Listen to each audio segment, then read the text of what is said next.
Boa noite, Brasil! Boa noite, meu povo! Eu sou o Jorge Luiz Brasil, editor da revista Minha Novela e do site Mais Novela. E hoje eu vou ter uma convidada aqui muito especial. Ela é advogada, ela é atriz, é produtora e faz empada. Gente, ela faz empada. Vou conversar com a Alexandra Martins, que no momento está no ar como a Márcia de Fina Estampa, arrasou como a enfermeira Leila de Bom Sucesso. Então, vou bater um papo bem gostoso com ela hoje. Quero saber essa história da empada, porque ela está fazendo lives também, virou influenciadora digital e está fazendo live. E fez uma live fazendo empada. Eu quero saber essa história, porque fiquei com água na boca. Vamos aguardar só a Alexandra entrar. Enquanto isso, vão chegando. Renata Santos, Walter está na fila do médico, me esperando o médico ser atendido, está assistindo também. Murilo, parceiraço. Murilo, talvez amanhã renda a live de tarde, umas 6 horas, do Tiozinho e Vocês.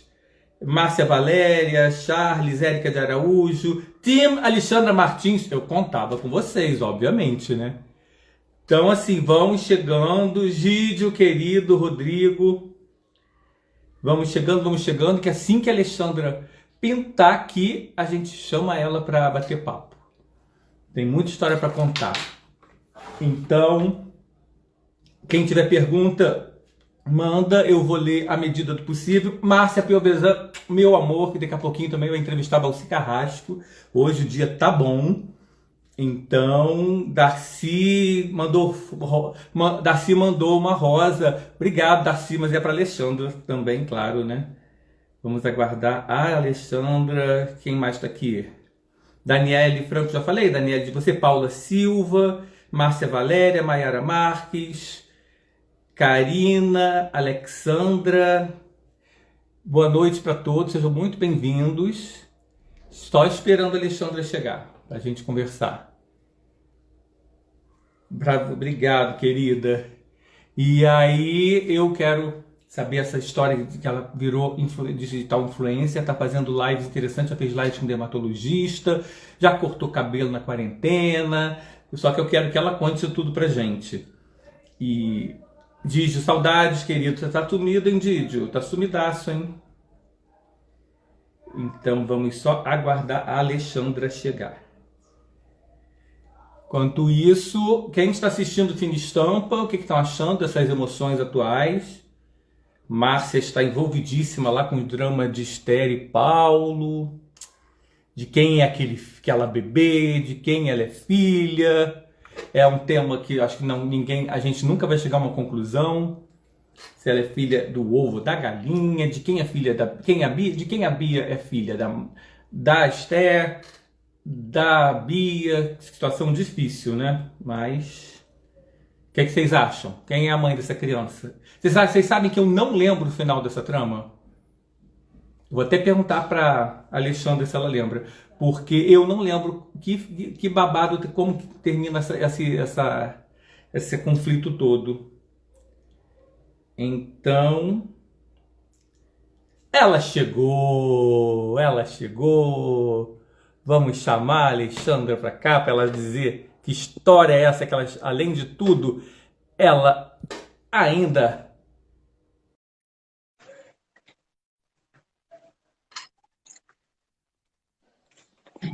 Olá! Ah, Boa tudo noite, bem? querida. Boa noite. Tá me Olha, ouvindo eu já te bem? apresentei perfeitamente bem. Eu já te apresentei aqui, não sei se você ouviu, como Tava com um advogada. probleminha técnico aqui de sinal, por isso que eu demorei uns minutinhos para entrar, gente, perdão. Quem não está, né, Alexandre, hoje em dia esse negócio de sinal? Nossa, pois é, e às vezes dependendo do horário, se a disputa é muito grande de sinal, a gente fica meio perdido. Eu já elegi até uma santa para me proteger, que é Nossa Senhora da Boa Conexão. Aí todos me eu já rezo para Nossa Baixada Senhora. aqui em casa, que também tá precisando. Menina, mas eu estava te apresentando aqui como advogada, atriz, produtora e fazedora de empada. Que aliás, Gente, foi isso uma para mim delícia a live da empadinha, realmente foi uma foi delícia. maravilhoso. Eu assisti depois já gravada, né? Eu fui ver lá, que gente, Aham. eu falei assim, ela não vai fazer empada nada. Hum. Ela vai botar alguém para ajudar ela lá. Meteu a mão na massa, foi Você muito sabe, eu faço essa divertido. empadinha desde novinha, assim, eu sou louca por coisa maçuda. Eu sou aquela rainha da massa, do pão. E quanto mais Eu também. maçudo, mais eu gosto. Quanto arroz mais grudado, mais eu gosto. Aquele pão mais fofo, mais eu gosto. Enquanto todo mundo tira o miolo, eu pego o miolo dos outros. É uma loucura. Eu adoro coisa. E a empadinha, a gente sempre teve muito na minha casa empadão. E daí tava aquela coisa na cozinha fazendo, desde pequena eu roubava a massa para comer crua de tanto que eu gosto. E a empadinha é uma coisa muito fácil de fazer. Muito fácil. Eu comecei a fazer na adolescência ainda, por gostar muito. Eu até falei com a turminha que estava lá na live. Falei, façam com seus filhos, façam com as crianças, É. porque é uma coisa que é divertida de fazer, porque tem a coisa de montar a forminha. É fácil pra caramba, então é uma diversão e fica depois uma delícia, né? Gente, foi muito engraçado, foi muito divertido. Aí depois de você postando as fotos, só que não é nada fácil. Para mim, por exemplo, tem dois braços esquerdos e sou destro. É uma tragédia. Para eu fazer assim, pipoca de micro-ondas, eu queimo. Então, eu prefiro Mas você ver tem, com você. certeza você tem outros talentos, um super jornalista. Obrigada pelo convite, antes de mais nada, antes da gente continuar. Obrigada pelo seu carinho, pelo pessoal carinho do pessoal do Mais Novela. Obrigada, obrigada.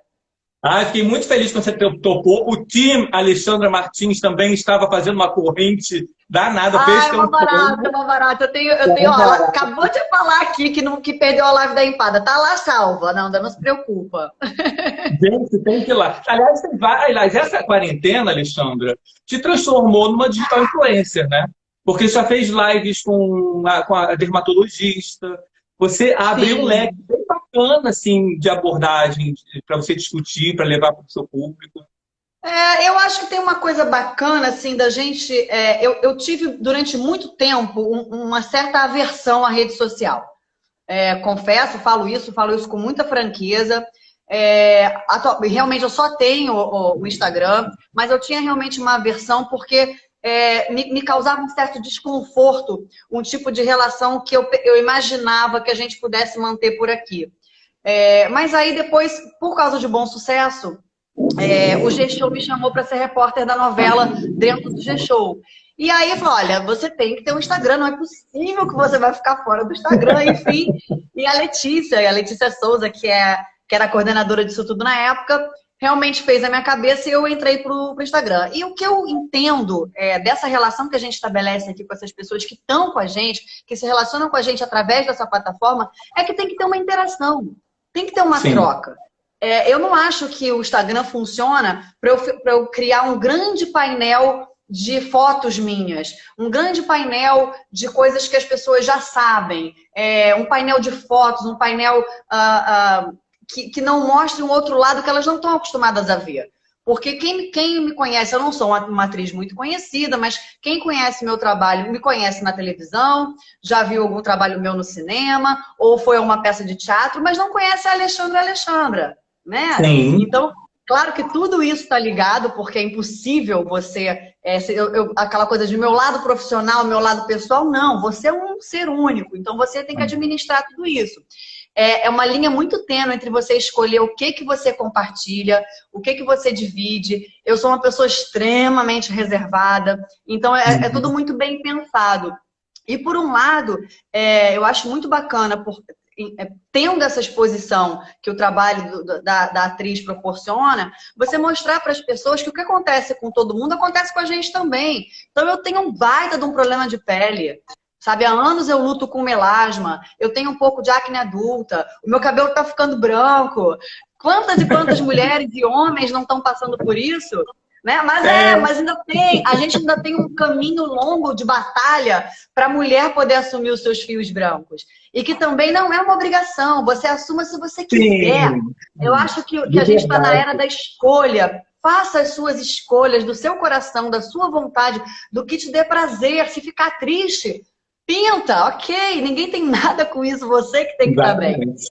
Então, eu tenho escolhido alguns temas que eu acho que possam ser importantes para outras pessoas, para a gente falar por aqui, né? Uhum. Então, essa brincadeira também de vamos cozinhar junto, vamos ver como é que a gente se vira. Eu não sou nada grande coisa na cozinha, mas eu tenho me virado. A pandemia propiciou muito isso, porque a gente está muito dentro de casa. Né? O ator, eu acho que vai ser uma das últimas profissões aí a voltar. A gente não tem nenhuma relação com o chamado novo normal. O nosso normal, ele vai depender muito aí da vacina, muito de uma série de coisas que vão precisar acontecer para a nossa vida voltar, para o nosso trabalho voltar. Então, a gente que pode, a gente faz a nossa parte e está trancado em casa. Então, o que a gente pode fazer trancado em casa que possa contribuir para alguém? Vamos embora. Não, e está muito divertido. Você está fazendo muito bem. Você tem um talento de comunicadora que eu não sabia se você tinha, que é o além da atriz. Porque tem atriz, que é excelente atriz, mas que não é exatamente uma boa comunicadora. Você é uma ótima comunicadora. Você faz tudo com muita leveza. O tempo não passa nas entrevistas com você. Às vezes você pensa que é uma entrevista de 1 hora com uma dermatologista. Eu assisti enquanto eu estava lavando a louça, e aí eu me peguei em pé, na frente à pia, e assisti. Eu falei, por que eu não estou sentado ouvindo isso? Você está fazendo isso de uma maneira muito bacana. Eu acho que, de repente, é mais um... Porque eu estava lendo sobre você, você é meio polvo, né? Você tem vários tentáculos, assim. Eu acho que essa questão da comunicação pode ser mais um tentáculo que você pode... Que não é novo também. Porque eu estava lendo aqui, você é repórter do Faustão. Fui repórter do Domingão, que foi assim, Jorge, uma delícia de trabalho. Eu sempre tive muita curiosidade para essa questão do trabalho de apresentador, do repórter. Eu cheguei a pensar em fazer jornalismo lá, quando eu decidi fazer direito, porque eu, desde pequenininha, dizia que ia ser atriz. Aí, com 15 para 16, eu falei, não, que atriz que é? Imagina, isso é hobby. E aí, fiquei naquela coisa, o que eu vou fazer na minha faculdade? E aí, a minha dúvida era entre jornalismo e direito. E aí, aquela cabecinha em crise existencial e tal, tinha uma moda muito grande do jornalismo na época que eu fui decidir. E aí eu falei, ai não, tá todo mundo fazendo jornalismo. E o direito não deixa de ser um palco, né? O tribunal não deixa de ser um palco. Então, o que fascina no direito é que você tem um leque de opções de trabalho, porque você pode ter o seu escritório, você pode trabalhar no escritório de alguém, você tem uma série de concursos que você pode fazer. Então, é fascinante. Você trabalha em empresas, em jurídico de empresa. Enfim, é realmente uma profissão fascinante. Eu adoro. Eu fui, como modéstia à parte, excelente aluna, me formei com louvor, tenho minha carteirinha da OAB, mas tá lá no fundo da gaveta. É isso que eu ia falar, porque as pessoas muitas vezes fazem o direito e não tiram a carteira. Você tirou o registro, é dificílimo, Alexandre. Eu conheço gente que está tentando pela 4ª, 5ª vez. Desculpa, eu passei de primeira. Beijinho no ombro. Não, mas eu sei que a prova ficou muito mais pesada do que na época que eu fiz. Eu sei que tiveram várias reformulações aí. Já era esse esquema, tinha uma parte que você faz todas as áreas, né, como se fosse uma prova mais abrangente, e depois a parte específica que eu fiz em penal e processo penal. Não é uma prova fácil, realmente, mas eu sei que de lá para cá os critérios foram mudando, eles foram apertando mais, então é difícil sim, uma prova difícil, mas olha, se tem algum pré-advogado aí, não desanimem, porque é uma profissão linda. Tá, mas assim, não tira o seu mérito, entendeu? De cabeçuda. Não tira. Mas aí eu acabei saindo do que você perguntou. E daí eu sempre tive essa curiosidade da coisa do apresentador, do repórter, que eu acho que já tinha uma coisinha do jornalismo ali dentro de mim. E daí surgiu essa oportunidade que o Fausto e o Jaime Praça, que é o diretor-geral do programa, me convidaram. Eu falei, quero, vamos lá, eu vou fazer. E foi uma loucura, porque assim, o primeiro dia, eu me lembro como se fosse hoje, porque, gente, vocês imaginam o que é dividir o palco com ninguém menos que Fausto Silva. Né? Cara fantástico, um amigo querido do fundo do coração, um profissional que tá ali, ele tem aquele time, aquele ao vivo dele, que é um negócio muito rápido, uma mente privilegiada, um cara que tá ali, que faz isso há tantos anos, que conduz um programa de 3 horas no ar, 4 horas às vezes, ali, né, numa batuta incrível. E eu me lembro como se fosse hoje o primeiro dia, eu estava sentada na plateia, porque eu ia fazer um link com a plateia. Eu estava sentada assim com o microfone, né? E daí começou. Eu falei, o que eu tô fazendo aqui? Menino, me deu um negócio. Eu falei, o que eu tô fazendo aqui? Porque o que acontece é que o ator, fala, mas você tá acostumada com televisão e tal, mas o ator, a gente tem um personagem protegendo a gente. Né? Você ensaia, ou você estuda em casa, você vai pro estúdio, você troca com os colegas, com o diretor e tal. Você, apesar da televisão ter um ritmo muito acelerado, você tem minimamente um ensaio, e você estudou em casa, enfim, um programa ao vivo, tudo pode acontecer. Eu sei que nos primeiros programas, a minha boca ficava seca. Era um negócio. Aí o Fafá me deu umas balinhas que eu botava no bolso do figurino, assim, aquela balinha que dissolve bem rápido. Então, no break, eu botava a balinha na boca. Agora, eu amei. Tô aberta aos convites. Adoro fazer. Adoro. Não, gente, eu imagino que devia ser uma adrenalina muito grande. Porque você fazer ao vivo, de qualquer maneira, já é uma tensão, né? Ainda mais você não tendo a proteção do personagem. E o Faustão é aquilo que você falou. O Faustão, tudo pode acontecer ao vivo, e o Faustão é uma pessoa que não esconde nada. Não. A transparência dele é uma coisa assim que até assusta um pouco para quem trabalha com ele. Ele não deixa passar. Se você pisar na bola, ele vai dizer. E isso tem um lado muito bom, porque você aprende ali na dureza, mas deve dar isso, a boca, deve secar tudo, a boca, o olho, o cabelo, deve ser. Mas também é um aprendizado danado, né? Nossa, foi um ano assim de um trabalho incrível. Eu aprendi pra caramba. Como ele mesmo diz, quem sabe faz ao vivo, e é uma loucura, é um grande desafio. E foi assim, realmente delicioso. Eu me lembro de cada momento com muito carinho. Não, é incrível, é incrível. E aí tá explicado, né? Agora eu entendi. Porque na sua biografia não tinha essa história lá da jornalista já pulsando internamente. Tá explicado. Você é uma comunicadora, Alexandra, ponto. Se você vai futuramente ainda investir nisso, é outra coisa, né? Até porque tanto o direito quanto o jornalismo ou a carreira de atriz, você tem 3 carreiras que não tem idade. Se você quiser começar a advogar com 70 anos, com certeza, com certeza. Agora, eu queria, nessa situação que é meio um trenzinho, né, que vai passando assim, queria ser atriz desde bem novinha, mas acabou caindo para o direito, aí voltou para a atuação. Eu queria saber em que momento, se existiu esse momento, se ele ainda está por aí, que você falou assim, não, eu sou atriz. Teve o momento, teve o estado. Eu não posso te contar de um dado momento que isso tenha se virado, mas eu acho que nunca abandonou, né? Eu acho que nunca saiu, porque eu me lembro com muita clareza, eu bem picuruchinha, e alguém me perguntando o que você vai ser quando crescer, eu olhava para cima para a pessoa grande e falava, atriz. Então era uma coisa que, assim, eu me lembro de ir a teatro com os meus pais, daquela coisa do teatro infantil, eu me lembro do teatro na escola, eu me lembro do teatro em família, quando você juntava com os primos para fazer para os pais, no Natal, nas festas e tal. Então sempre foi uma coisa muito forte dentro de mim. O meu primeiro contato com o palco foi fazendo balé. Eu comecei a fazer balé, jazz, enfim, dança, muito pequenininha, com 5 anos. E aquela relação ali, me arrepia, assim, de verdade, de lembrar, porque aquela relação do palco com a plateia, aquela coisa de entender aquela criação, de contar uma história, em conquistar uma pessoa que está ali, em mudar um pouquinho a vida daquela pessoa que sentou ali para assistir. A gente não sabe como é que ela veio da rua, como é que ela veio de casa e como é que ela saiu dali. A arte tem um poder transformador muito grande, seja o teatro, seja o cinema, seja a dança. Você não sai igual quando você senta numa plateia, você não vai embora para casa do mesmo jeito. Então, essa possibilidade de levar para alguém uma coisa nova, ou acrescentar, ou mudar, ou ficar indiferente, porque isso é um desafio para a gente também. Às vezes você faz um trabalho com uma crença de que aquilo tá servindo aquela plateia, e aí a plateia não vem junto. Aí você tem que parar e falar assim, onde que eu errei? Né? Deixa eu entender, porque eu entendo que a arte ela é para comunicar, ela é para trocar. Então, se você não está se comunicando, alguma coisa está errada nesse processo.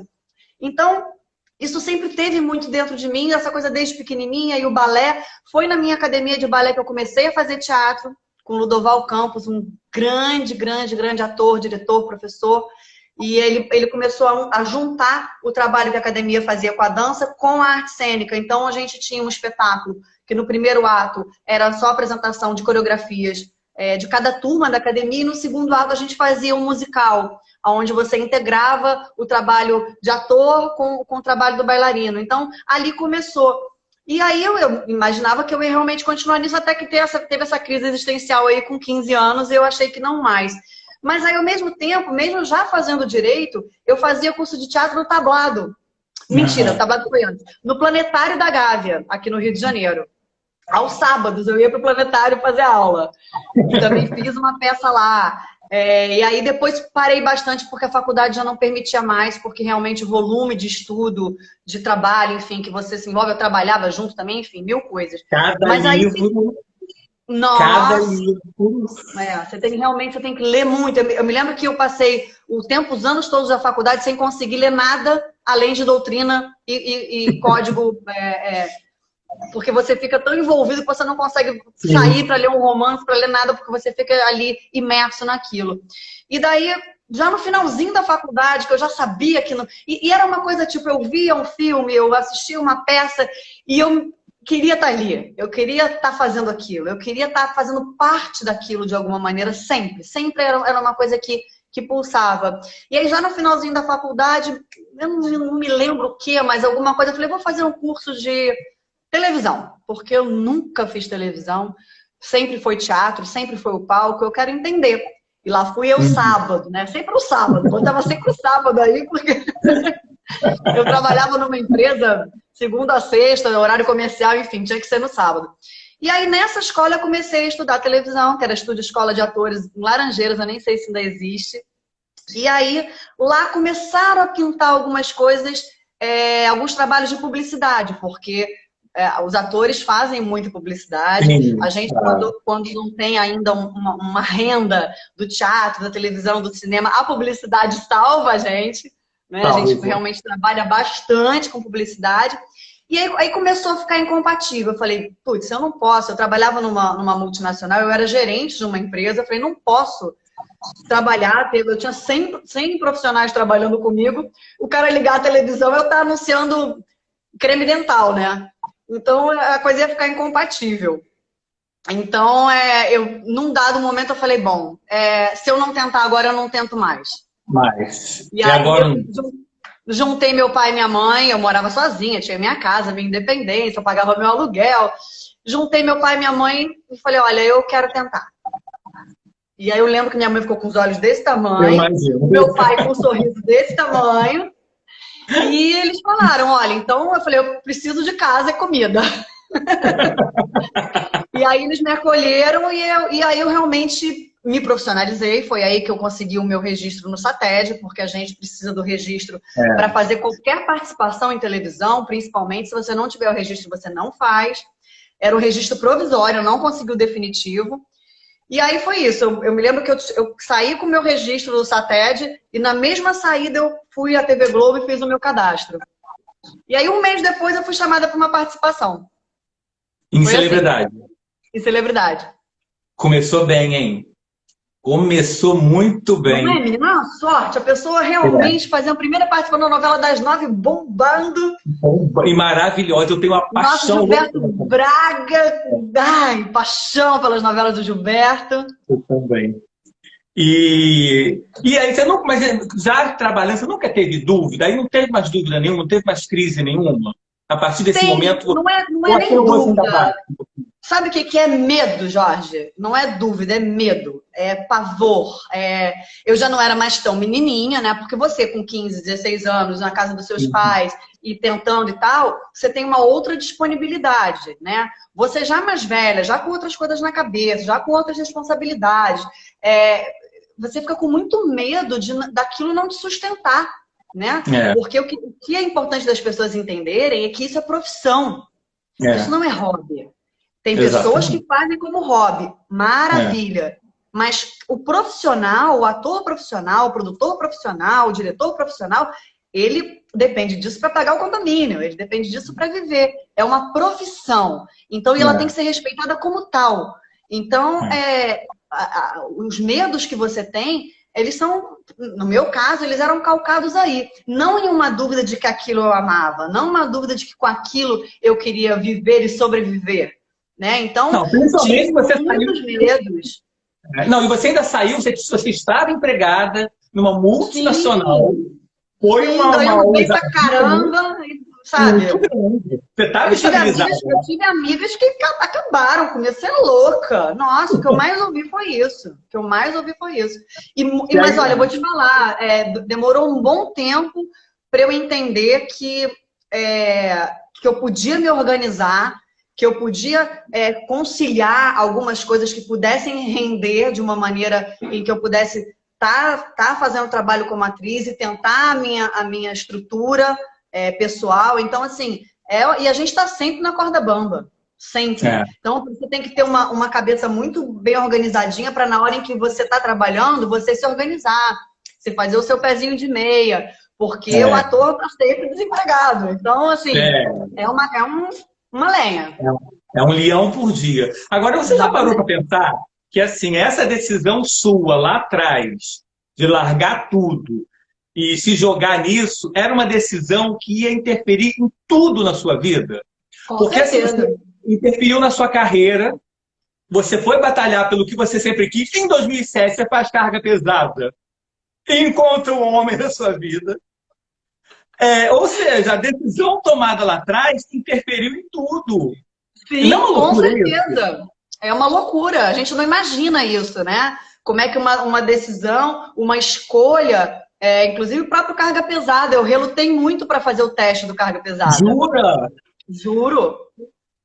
Juro, porque quando eu fui fazer o Carga Pesada, eu já tinha feito algumas coisas na Globo, eu já tinha feito alguns trabalhos bacanas e tal, ainda não tinha conseguido um personagem que tivesse uma história importante para ser contada, que estivesse dentro de um contexto muito grande, eram personagens muito pequenininhos, mas eu já vinha fazendo algumas coisas, eu tinha feito Malhação, já tinha feito Cobras e Lagartos, já tinha feito algumas coisas, o Linha Direta Justiça, que eu não sei se vocês lembram, era um programa que tinha o Linha Direta, que ele era semanal, e mensalmente tinha o Justiça, que eram os programas especiais. Eu tive a honra de dividir a personagem com Silvia Pfeiffer, no caso das Irmãs Tony. Eu fazia a primeira fase e a Silvia era a protagonista, então foi um trabalho muito bacana também.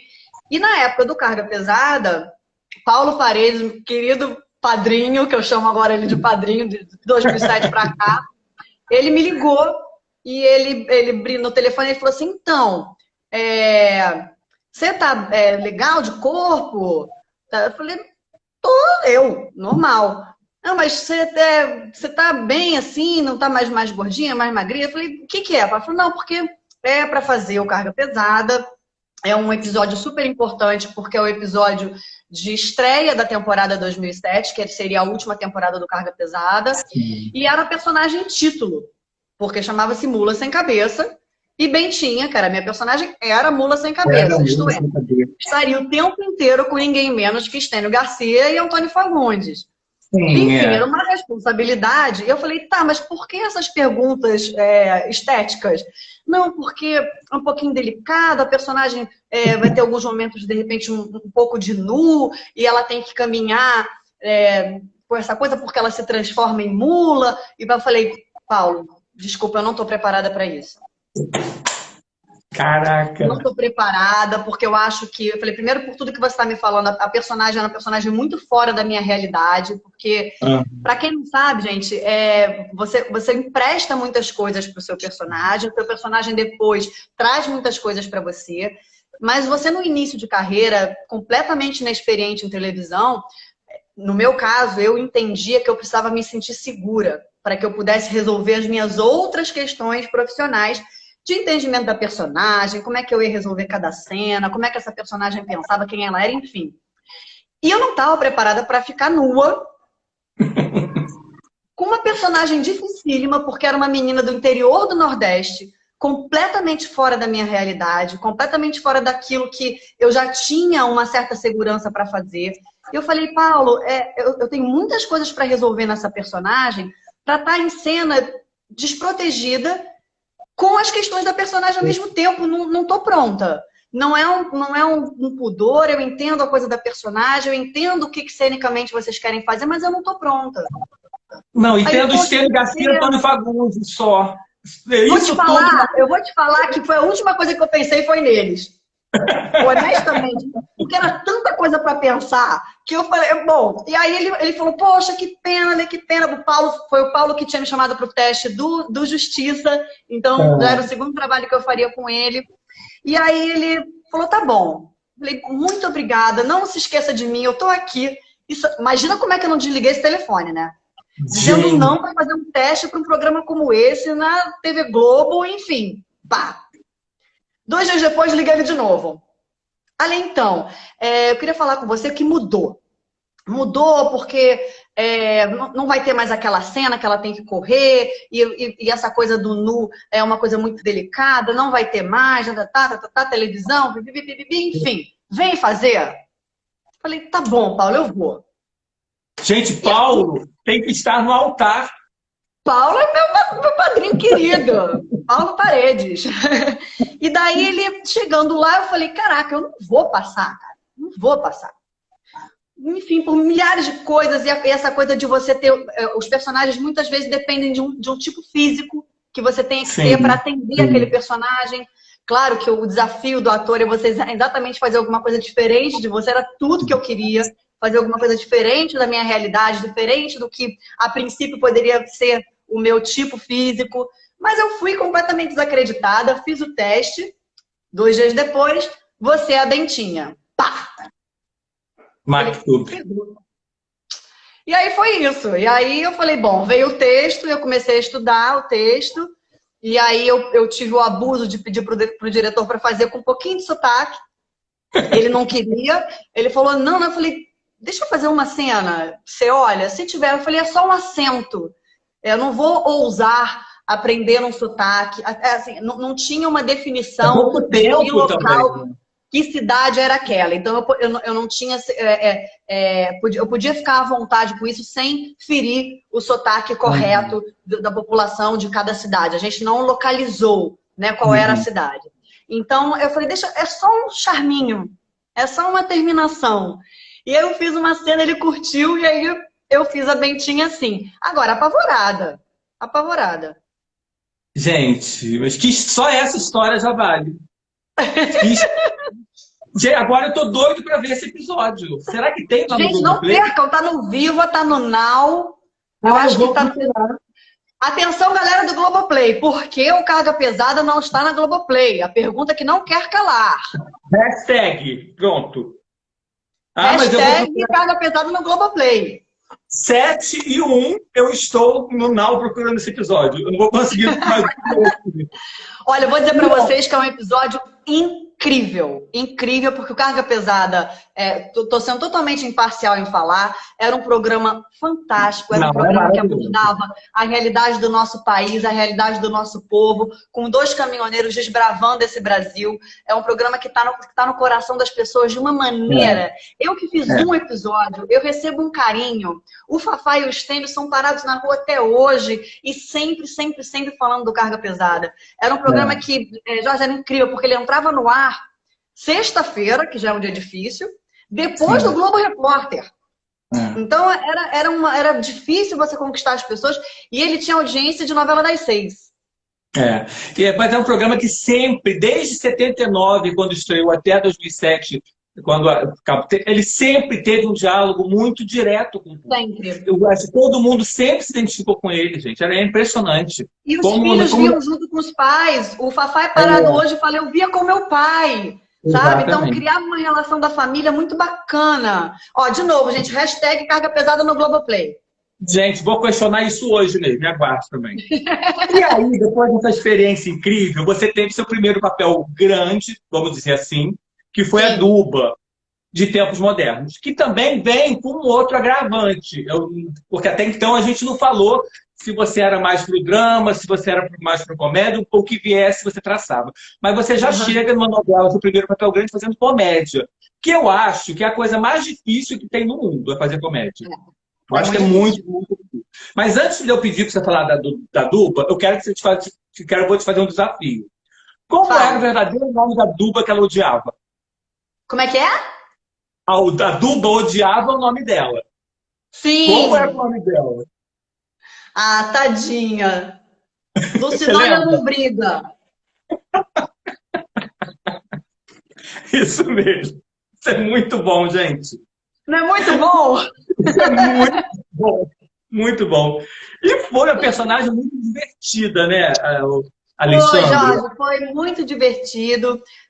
Foi uma novela que, infelizmente, a gente teve alguns problemas, foi uma novela que não É, emplacou, foi uma novela que teve algumas dificuldades, e a gente sente com muito pesar, porque era uma equipe divina, maravilhosa, incrível, um elenco o elenco delicioso. dos sonhos. Nossa! O Zé Vilamarim, ele era a primeira novela com a assinatura do Zé, que hoje está aí com trabalhos incríveis na televisão.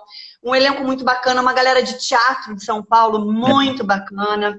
A novela tinha uma proposta muito interessante. Né? Ali a sinopse, o que ela propunha, o que ela queria levar para aquele horário das 7, que é um horário difícil, né? Um horário que você tem que entender como é que você agrada aquele público que está ali naquele momento, né? Que não é nem aquele público que é da novela das 6 e nem naquele da novela das 9, que é um público completamente diferente. É um meio de caminho ali. Então, quando a gente recebeu a novela, ela tinha coisas muito bacanas, muito divertidas, muito inovadoras. Mas, enfim, no meio do caminho, ela realmente ela não emplacou. É uma pena, porque eu amava fazer a Duba. Foi aí um outro desafio, sim. Eu amo fazer comédia. É difícil. Eu não me sinto ainda segura, pronta. Eu acho que eu preciso mais tempo aí de chão para entender um pouco mais a comédia. Eu faço hoje no teatro uma comédia, uma grandíssima comédia que é Baixa Terapia, que é num outro lugar, que ela exige uma outra coisa do ator. É um trabalho, assim, delicioso de fazer, porque são 6 atores em cena o tempo inteiro, você não sai para absolutamente nada, você está em cena o tempo inteiro. É uma comédia rasgada, que depende exatamente desse jogo entre esses 6 atores. Então, eu aprendo muito com Baixa Terapia. A gente só não está em cartaz agora por conta da pandemia. Mas é um Então, sucesso ali é um absurdo, né? sucessaço, é um sucessaço. É uma peça incrível, deliciosa, um texto argentino, enfim. E a Duba realmente ela me desafiava todos os dias, porque o texto dela já trazia tudo isso, já propunha tudo isso, e ela era uma figura realmente muito engraçada, porque ela é aquele pedacinho rabinho da família. Então ela era É, afilhada do dono do prédio, ela queria é. ser amiga das filhas dele, mas elas não davam muita atenção para ela. Ninguém levava ela a sério, porque ela vivia no Ninguém. mundinho dela. Ela se vestia igual piruinha, né? Era uma Era coisa muito bom. exuberante, era muito brinco, era muita maquiagem, era uma roupa colada, ela era uma figura, ela realmente era uma figura e foi uma delícia de fazer. E quero mais comédia, quero mais Não, e personagens tinha assim que venham me Otávio desafiar. Augusto como pai, né? Otávio Tinha, Augusto tem, como tem pai. loucura com Otávio Augusto, loucura. Gente, era uma delícia, era uma delícia. A gente tinha ali o nosso núcleo na casa, que era incrível com ele, era uma troca muito gostosa. E ela teve tudo, ela teve noivado, ela teve É. festa, ela teve. Olha, foi uma personagem que ela me proporcionou experimentar muitas e muitas coisas bacanas na televisão. Foi uma pena. É engraçado que eu cobri essa novela, era 2010 já tinha 20 anos de carreira, mas eu não tenho muita lembrança. Coisa engraçada, né, de uma novela muito recente, mas eu lembro muito da Buba. Isso é Ai, engraçado. Eu que lembro muito bom! da personagem da Grazi, que era uma personagem estranha, era uma robô, não era Meio robô. Eu robô, lembro muito é. da Grazi e da Duba. Ai, Engraçado, eu que não lembro bom! do núcleo central. Eu lembro que o Fagundes tinha 2 filhas, e era uma coisa meio 3 Rei filhas, Lear, 3, né? é, E três era meio filhas. Rei Lear, que elas disputavam. Mas eu lembro muito mais da Duba, que era muito engraçada, e da personagem da Grazi. É engraçado como as Ai, referências que se delícia, cruzam. obrigada! Uma delícia Foi ouvir isso. muito, foi muito bom. E aí a gente chega na Márcia, de Fina Estampa, que eu não sei exatamente assim se é uma personagem que te deu muito prazer de fazer, se você se lê de uma maneira muito crítica, revendo 9 anos depois. Mas eu, pessoalmente, eu adoro a Márcia, porque a Márcia é aquela pessoa que todo mundo quer ser amigo. Todo mundo devia ter um amigo na vida como a Não tinha Márcia. que ter uma Márcia, né? Onde tem uma Márcia nessa vida? Porque essa vida da gente, cada um pensa muito no seu próprio umbigo. A pandemia, eu acho que ela está fazendo a gente rever um pouco isso, né? esse isolamento É. social de pandemia. A gente olhando muito no nosso umbigo. Se você quer conversar com alguém, você quer mais falar do que ouvir. É uma Aham. coisa estranha isso. E a É. Márcia, ela é amiga, ela é conciliadora, ela tá no meio, ela estava tá no meio de uma guerra entre um casal que ela adora, de amigos. E ela não toma, ela até toma um pouquinho de partido da Esther, mas ela também apoia. Como Sim. você vê essa personagem? Que eu queria que ela fosse minha amiga. Eu acho que é exatamente isso, assim, esse foi o meu entendimento da Márcia lá atrás, quando eu recebi para fazer, quando o Wolf me convidou para fazer, que foi uma delícia, foi também experimentar, foi a minha primeira novela das 9, como, né, o personagem fixo no elenco principal, e é um grande desafio porque é um produto que o Brasil inteiro vê, né, e você começa a se relacionar com o público de uma outra maneira, não tinha essa coisa da rede social, então eu estou experimentando hoje a relação dessa novela, dessa personagem com isso que a gente tem hoje. Então, o que eu recebo de carinho e de mensagens, as pessoas postam, as pessoas falam isso da Márcia, então é realmente muito gostoso. E foi exatamente esse caminho que você falou que foi o meu entendimento para criar a Márcia. Exatamente aquele personagem que faz essa ligação, esse personagem que transita naquele ambiente, porque era um ambiente tenso, né? A Fio Carioca, ela sempre foi um ambiente tenso, mesmo no início, Sim. quando o casal estava bem, era um ambiente ali de troca de movimentações, onde muitas coisas da novela passavam por ali, eram julgadas por ali, ficava na boca dos personagens, no caso a Julinha, Lemertz e o Dan, Paulo e Esther, era na troca deles que você entendia muita coisa dos outros núcleos, e a Márcia estava sempre por ali. Então ela fazia um pouquinho essa costura de explicar o que era aquele ambiente, de proporcionar a esses dois personagens muito importantes essa troca com os outros núcleos, enfim. E depois ele passa a ser um ambiente muito tenso com a história da Vitória.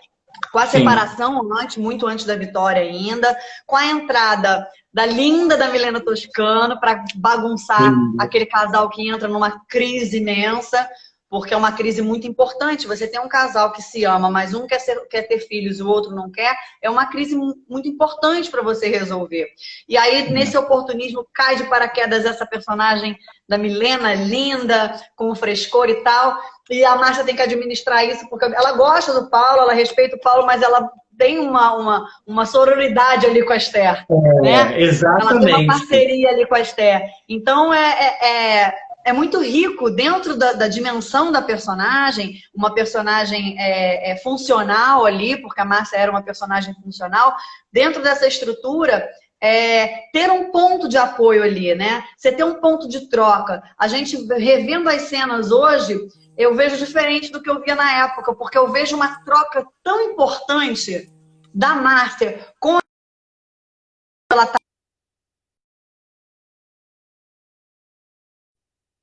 Voltou?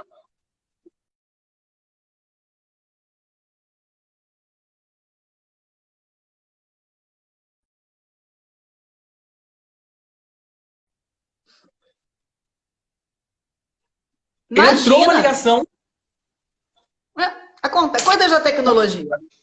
Não, mas sem atender, não é loucura? Desculpe, mas vai lá. Imagina. Então, assim, hoje quando eu assisto as cenas, eu assisto porque quando a novela está no ar e você está gravando, você tem uma tensão daquele ritmo enlouquecido de gravação, e você às vezes chega em casa e a novela ainda não a novela ainda está rolando e você não consegue ver, ou você perde a novela porque você está gravando. Você se relaciona um pouco diferente com a exibição da novela quando você está gravando. A novela já gravada é outra coisa. Ela está ali, você está aqui, ainda mais tantos anos depois. No meu caso, tanto aprendizado depois, já um pouco mais experiente como atriz, já com um olhar um pouco diferente. Eu tento ser generosa, mas não consigo deixar de ser crítica. Né? Não consigo deixar de... Ou às vezes eu falo, não foi bom. Não foi bom, volta. Volta, faz de novo. Alexandre, você é muito cerebral?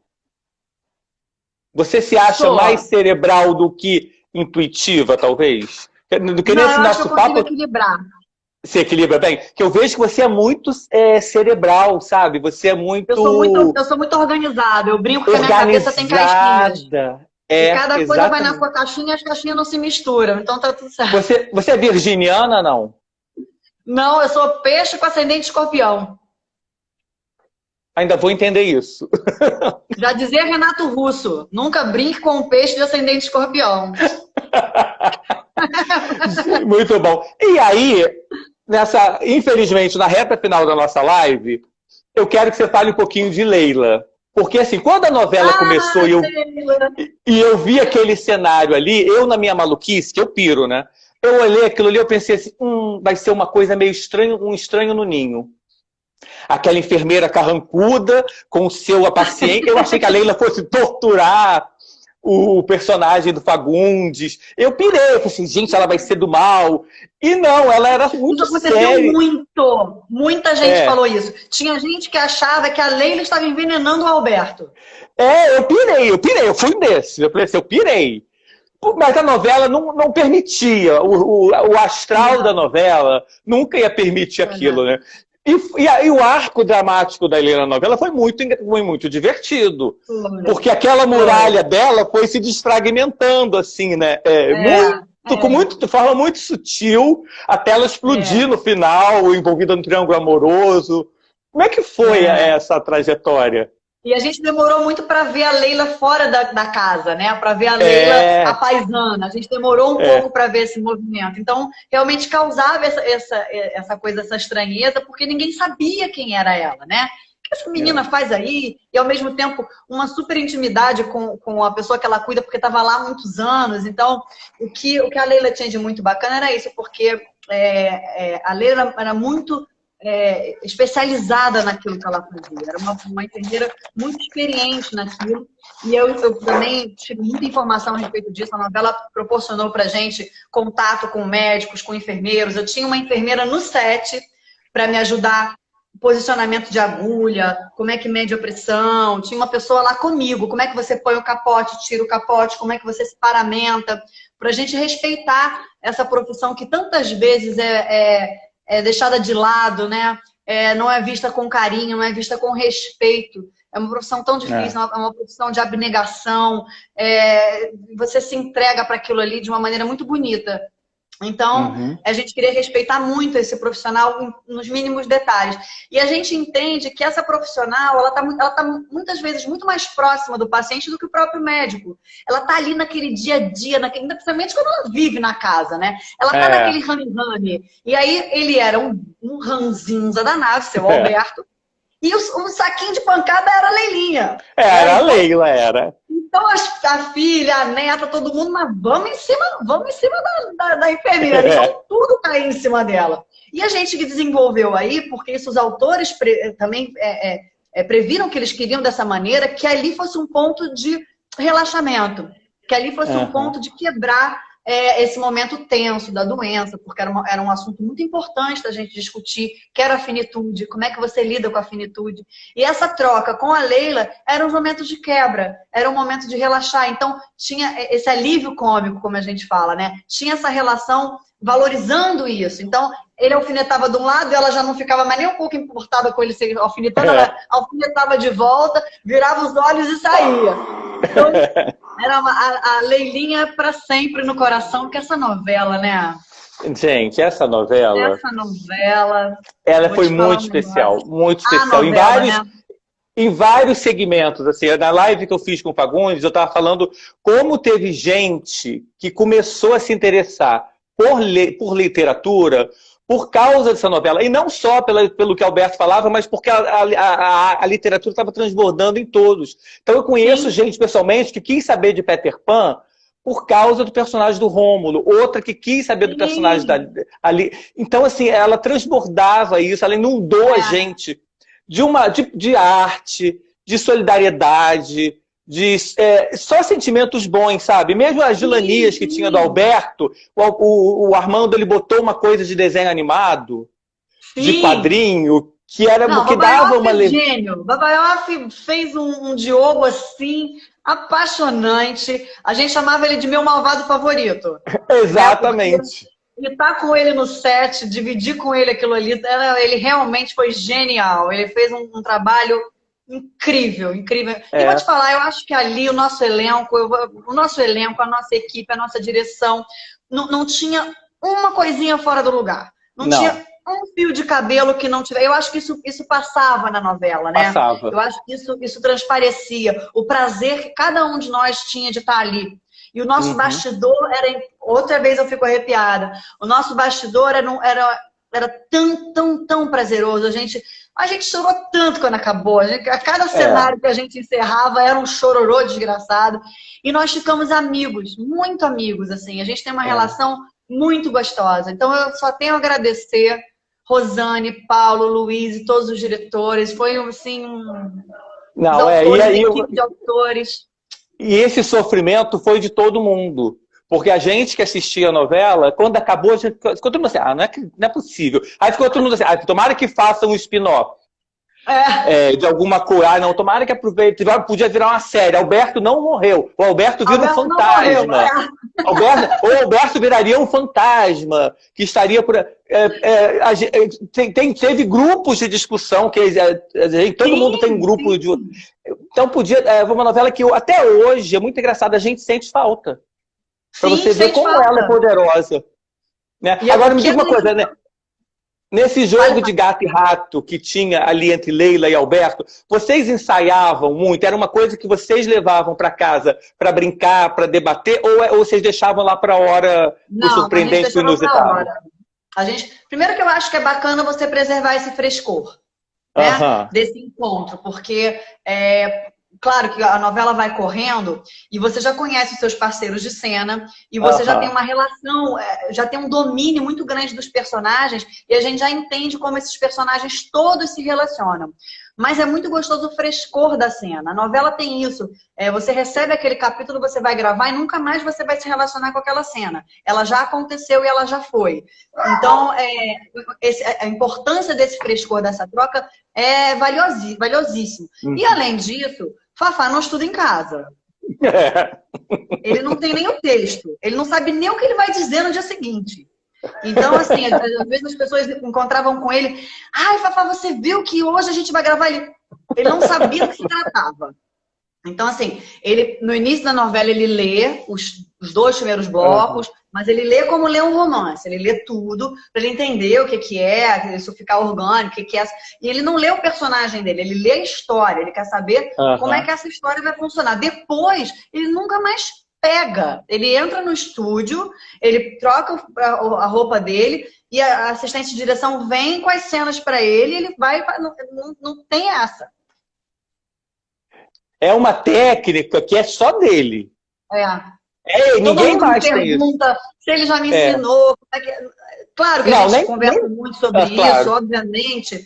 Claro que ele já me contou todo o processo dele, ele já contou, inclusive, em várias entrevistas, como é que foi que ele chegou nisso. Uma das coisas que eu comecei a fazer, depois que eu descobri o processo dele, foi parar de marcar o texto. Sabe? Aquela coisa... Tem ator que, inclusive, marca as intenções, desenha... Bota post-it. E desenha todo o seu...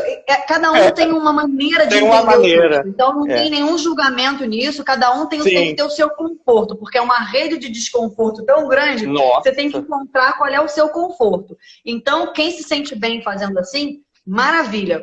Mas eu parei de marcar o meu texto nem com amarelinho qual é a minha fala. Isso foi uma coisa que me ajudou imensamente no meu processo de entendimento. Imensamente, porque na hora que você destaca ali em amarelo, o seu cérebro entende aquilo e isola aquilo. Isola, e se você isola a sua fala, você se isola da cena. E a cena é troca. Então, para mim, não sei para outros atores, e o que aconteceu? Eu pude experimentar isso em personagens pequenos, com pequenas falas. Porque o abusado do Fafá, ele faz isso com 3 linhas ou 3 páginas. Ele decora na hora. Então, eu comecei a aproveitar as minhas cenas menores para ser um pouquinho abusada. Eu, na noite anterior, isso já comecei a fazer lá em tempos modernos. Eu lia as minhas cenas e deixava para decorar já nos estúdios. Para me testar, para ver, e aí ir aos pouquinhos. Mas o que ele faz, só ele faz. Só ele faz, não adianta. Eu já entrevistei, nesses 30 anos de carreira, já entrevistei ator internacional, ator nacional, e ninguém faz isso. É uma coisa assim que ele pode até, claro, te passar partes técnicas e você vai desenvolver a sua maneira que talvez seja só sua também e a sua riqueza. Mas isso dele é maravilhoso, é maravilhoso. Agora, Alexandre, assim, pra gente, infelizmente, encerrar... Tá vendo? Passa rápido. Voa, cara, é uma coisa horrorosa, voa demais. Aí eu vou ficando nervoso, controlando a hora. Então é o seguinte, na quarentena eu já senti entrevistas, até no que você fala nas suas lives, também que você está doida para voltar ao teatro, basta terapia. Eu, infelizmente, eu acho que é uma coisa que vai demorar, o que mais vai demorar, eu acho que é o teatro. A não ser que faça dessas formas remotas, que muita gente está fazendo. A Beatriz Nogueira... É diferente, né? Já é bem diferente. É louvável, é lindo a batalha das pessoas por isso, mas o teatro vai demorar. É outra coisa. Mas eu li também que você está desenvolvendo um trabalho junto com a diretora Raquel Câmara, que é um projeto plural. Aí eu queria que você encerrasse contando se é que você pode contar do que é isso que essa cabecinha incansável está pensando aí. Não posso falar muito ainda porque ele está bem embrionário. A gente está começando a desenhar isso. Raquel foi uma das diretoras de Bom Sucesso e a gente ficou muito amigo, como amigos todos do nosso grupo. E ela teve uma ideia a partir da Raquel. Raquel um dia me liga no meio da pandemia e fala: eu tive uma ideia, eu quero fazer um projeto com você. Vamos juntar o que Bom Sucesso trouxe de maravilhoso, que é esse gosto pela literatura, que é entender esses personagens emblemáticos, e vamos misturar um pouco com uma coisa que você adora fazer, que é essa comunicação, que é essa relação, e vamos fazer um bem bolado disso aí, que é trazer, a princípio, né? Nós somos muito ousadas, nós já estamos pensando em temporadas, mas numa primeira temporada a gente vai trazer personagens emblemáticos da literatura. Então, eu vou fazer como atriz alguma cena com essa personagem e depois a gente vai discutir o contexto dessa personagem. Com uma entrevista, com um bate-bola. Então, eu posso dizer já isso, não sei ainda as plataformas, a gente ainda está estudando tudo isso, mas é mais ou menos isso. Ai, bingo, maravilhoso. Tomara que frutifique isso. Alexandra, muito obrigado. Você é muito. Eu já tinha visto, tu é muito boa de papo, entendeu? Eu falo pelos cotovelos, ó. Eu falo. Não, você não fala, porque tem gente que fala. Você conversa. Você dialoga, é diferente. Eu conheço muita gente que fala que você quer botar um. Você não, a gente quer ouvir. Entendeu? Então, assim, gente, a Alexandra tem feito lives maravilhosas. É uma comunicadora, mais uma prova daí. E eu quero te agradecer demais por você ter aceito esse convite. Foi muito bacana, eu estava ansioso. Quero agradecer a todo mundo que acompanhou a gente. Obrigado. Essa live fica salva aqui. E eu quero que você se despeça também do seu público. Eu quero agradecer imensamente a você, imensamente a equipe do Mais Novela. É um grande, grande, grande prazer estar aqui. Foi uma delícia o nosso papo. Você é um grande comunicador. Foi muito gostoso estar aqui, reviver tudo isso. Foi muito bom, você me trouxe coisas que há muito tempo eu não pensava também, aí da minha história. Foi muito gostoso. Eu quero deixar um beijo imenso para todo mundo que acompanhou a gente. E é isso. Obrigada por tudo. É isso, gente. Obrigada pelo carinho imenso. Obrigada. De repente, quando tiver esse projeto já definido, uma nova live para você poder falar mais. Vamos, a gente sim, não vai faltar assunto. Então, meu amor, muito obrigado mesmo. Aí um monte de coisa bacana. Oba, brigadão. Um beijo no seu coração. Gente. Beijo imenso. Tchau, bye, tchau bye. pra todo mundo. Tchau.